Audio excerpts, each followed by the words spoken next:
Assalamualaikum warahmatullahi wabarakatuh. Teman-teman semuanya, mohon maaf atas keterlambatan materi eh, yang saya sampaikan hari ini karena kesibukan saya sehingga tidak memungkinkan saya memberikan materi dan mengisi eh, kuliah online tepat pada waktunya.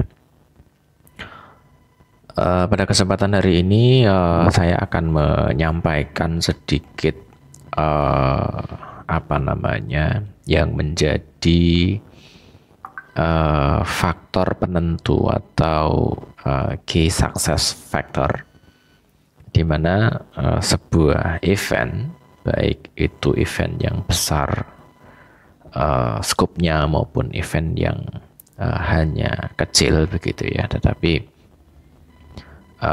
kalau seandainya perusahaan IO itu tidak bertanggung jawab mengatur dan menangani segala hal yang diperlukan, tentu saja event tersebut bisa terselenggara tetapi tidak ada ukuran yang disebut dengan sukses begitu ya.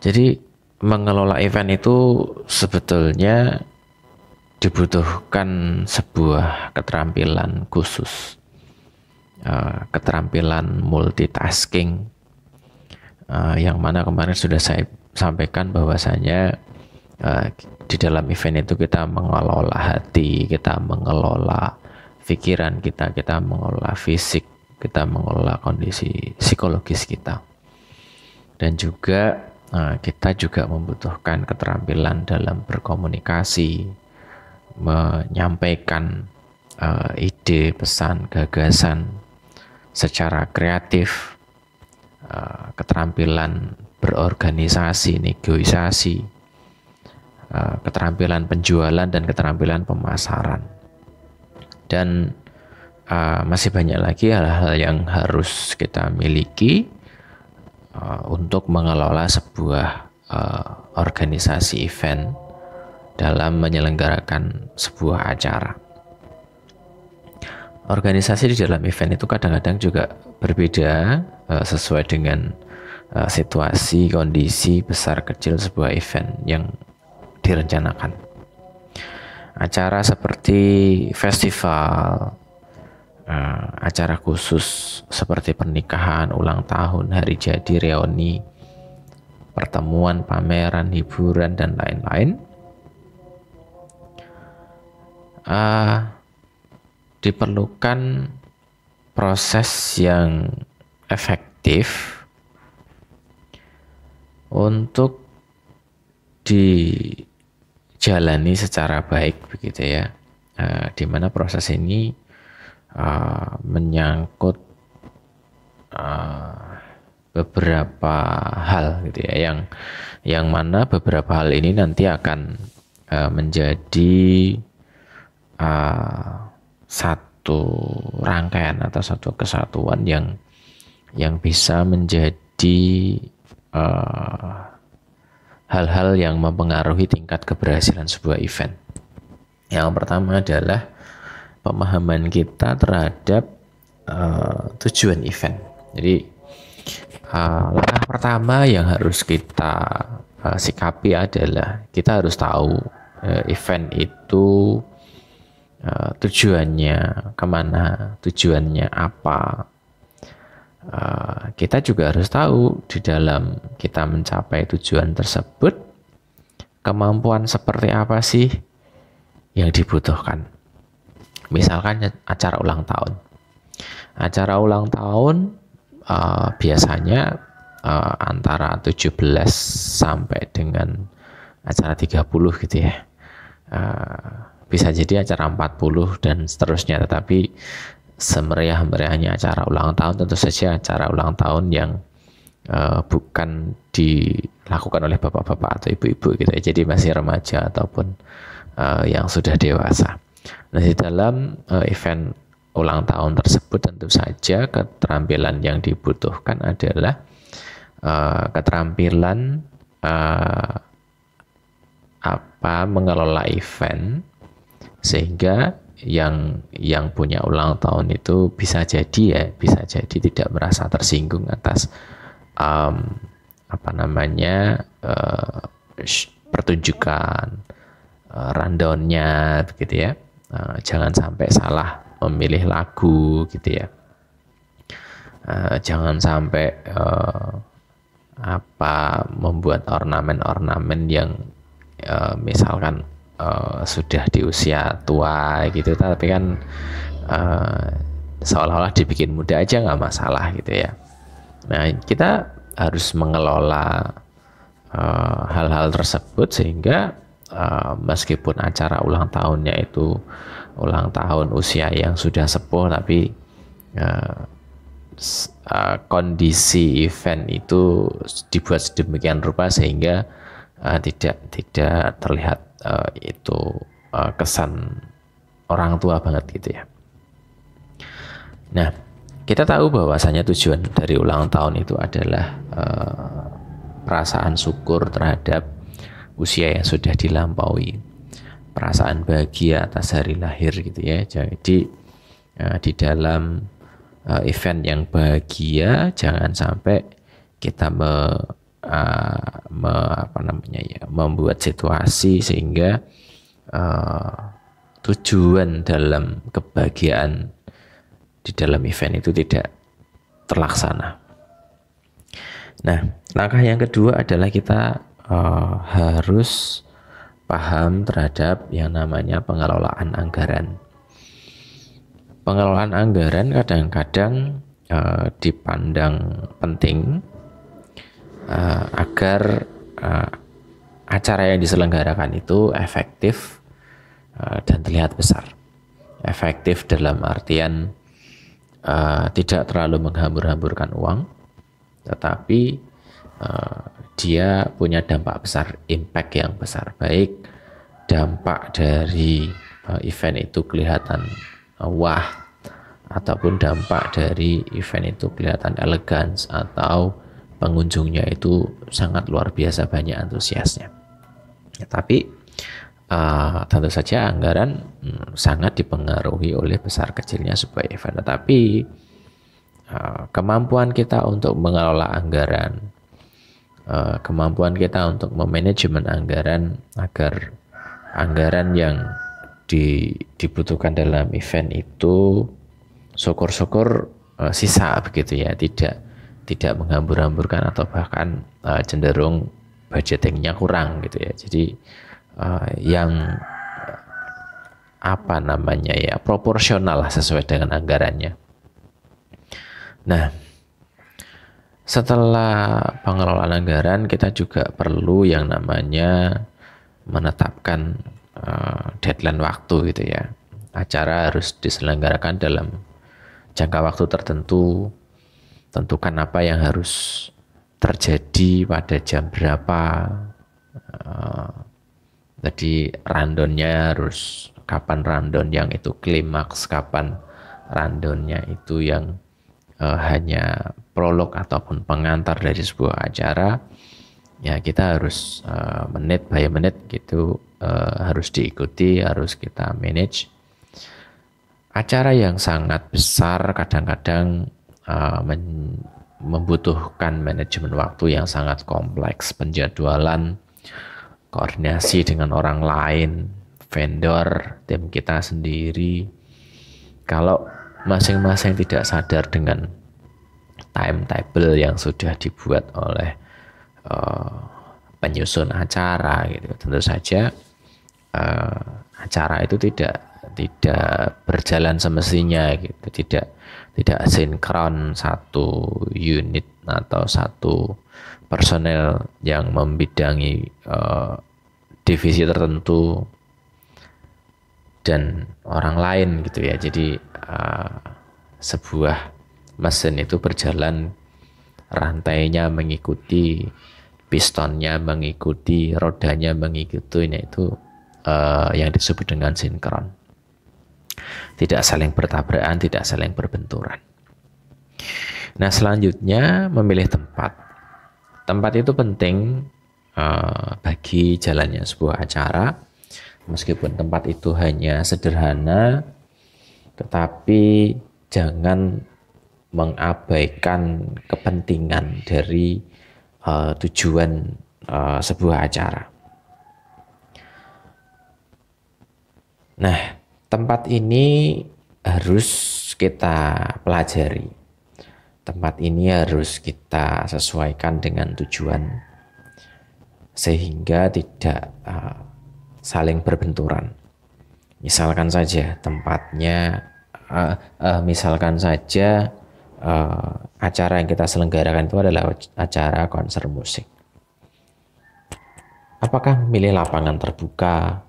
Apakah memilih gedung? Apakah memilih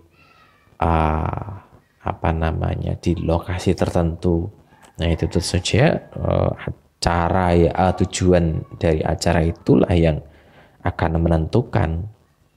Nah, selain itu juga ditentukan pula dengan calon audiens gitu ya, pengunjungnya jumlahnya berapa, siapa saja, bahkan harga tiket kalau seandainya acara itu berbayar.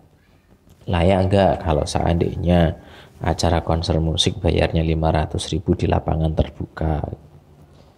Ya kalau memang tidak layak ya tentu saja kita harus mencari alternatif tempat yang memang itu yang tempat yang paling pas dalam penyelenggaraan acara. Memilih tempat memang kadang-kadang perlu banyak pertimbangan, termasuk faktor keamanan, termasuk juga tingkat resiko bencana gitu ya. Jangan sampai misalkan kita ada acara konser musik di lapangan sepak bola, tetapi lapangan sepak bola yang ada tribunnya begitu, dengan kapasitas 5.000 penonton, tetapi kita menerima 7.000 atau 8.000 penonton. Nah, pas waktu musiknya itu sangat digemari oleh masyarakat, tentu saja antusiasmenya tinggi. Bisa jadi penonton itu naik ke tribun dan tribunnya bisa roboh. Ataupun di tempat yang rawan bencana, semisal gedung yang ada di pinggir pantai, di pinggir sungai gitu ya.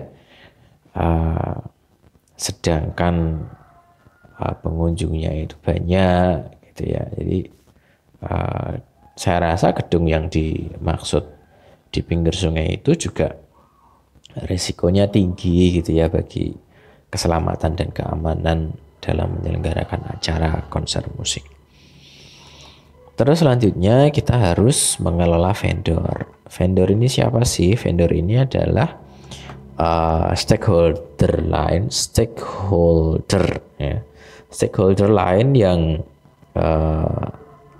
tergabung dalam organisasi event, baik itu vendor yang sifatnya permanen ataupun vendor yang sifatnya tidak permanen. Kalau vendor permanen ya dia sudah kita ketahui, sudah kita hafal cara kerjanya, kita sudah tahu pola kerja vendor. Misalkan vendor sound system, misalkan vendor dekorasi, misalkan vendor catering, misalkan vendor untuk talent, hiburan, dan lain-lain. Ya setidaknya kita harus mengenal dulu vendor-vendor kita ini siapa, mainnya bagaimana, kerjanya bagaimana. Jangan sampai vendor ini dia tidak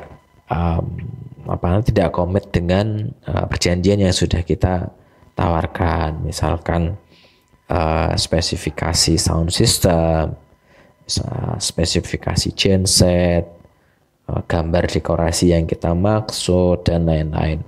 Ya, kita harus checklist benar-benar vendor mana yang bisa mensupport event kita dengan baik, vendor mana yang dia hanya asal-asalan kerja, vendor mana yang dia sering datang telat, dan lain-lain. Itu harus kita punya datanya. Vendor-vendor yang bagus ya kita pelihara, vendor-vendor yang kurang mensupport kita ya nggak usah dilibatkan terus gitu, kita cari vendor yang lain.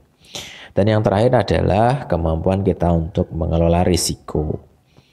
Acara memang tidak mudah untuk ditangani, tetapi banyak hal yang bisa kita lakukan dalam menghandle sebuah acara. Nah, di dalam acara itu tentu risikonya akan mengikuti risiko keamanan, risiko bencana alam, risiko kondisi cuaca dan lain-lain. Tentu saja sebelum acara itu berlangsung, kita harus memetakan risiko-risiko apa yang akan kita hadapi di dalam event ini. Ya, risiko itu bisa jadi dari tempat, risiko itu bisa jadi dari vendor, risiko itu bisa jadi dari cuaca dan lain-lain.